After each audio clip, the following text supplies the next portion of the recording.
Today, we'll be having a look at a product that I'm really excited to show you. It's a Boeing 737 CDU by WINGFLEX made for your flight simulator. And the reason I'm so excited about this product is after a yoke or side stick and some throttles, I would say a CDU is the next best thing to have in a flight sim setup, since most of the clicks with your mouse are probably just to interact with the flight management computer. So as a Boeing 737 lover, I asked WINGFLEX if they could provide me a sample for a review. While I did get it for free, I will do my best to provide you with an honest review of my experience with the product. I would also like to mention that they also currently offer a Boeing 777 CDU and an A320 MCDU for those who prefer those aircraft. And at the time of making this video, the A320 MCDU is on sale for $499 from the usual price of $599. So that being said, let's get started as usual by checking out the contents of the box. Obviously you get a CDU, and along with it comes a USB-C cable, which is both for power and data transfer, a stand, and some screws. There are no instructions provided, so to get it set up you'll have to visit their website, but we'll talk about the software setup later. Mounting the CDU to the stand was an easy process for me, and I actually didn't end up using these extra screws, which I presume are for these holes, but I believe they're just cosmetic since I don't see how they would connect to the stand. Anyways, there are two things about the stand which are worth mentioning. One is that the stand slightly blocks the USB ports, making it a bit fiddly to plug in. But the more serious thing is that one of the legs on the stand came quite bent. Maybe this happened during shipping, and I would imagine you're entitled to get the stand replaced, but the bend didn't impact stability, so I just kept it as it is.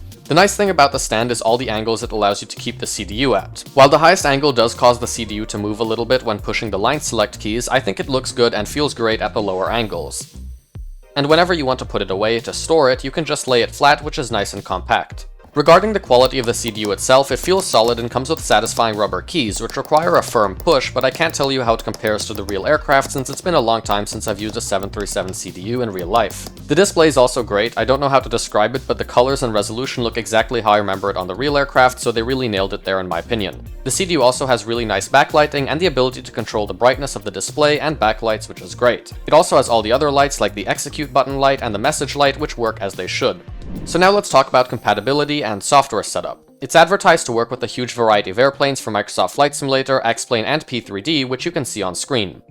I've only tried it with the Zibo 737 on X-Plane 12 since I don't have any of the Microsoft Flight Simulator or P3D products, but the setup should be the same regardless of the simulator. You first have to install the WINGFLEX Bridge software, which will handle the communication between the physical CDU and your simulator. While it isn't exactly plug and play, it's quite an easy setup. Just note that the Bridge software must remain running as you use the CDU. This bridge software also allows you to update firmware and enable a so-called simulator training mode, which adds some extra input lag to simulate the real aircraft. Now, despite the issue being resolved, I do think it's worth mentioning that initially I had quite some issues with the bridge software. After some hours of flying, the CDU would begin lagging to the point where it was unusable. The solution was to constantly reinstall some libraries, but that wasn't a very practical or long-term solution as it would only reset the problem for a while. In the end, they were able to fix the issue, and now it's working perfectly smooth for me. And they also added some troubleshooting steps on their website for people who also face hiccups like I did. Overall, now that the bridge software is working properly, I really love using the CDU, and doing stuff like typing the flight plan has become a highlight of the flight.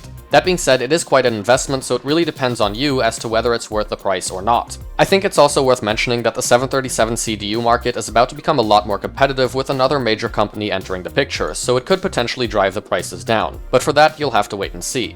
I hope you found this video interesting and helpful, and if you did, feel free to leave a like and maybe even subscribe to the channel. And if you've got any questions, just drop them in the comments below.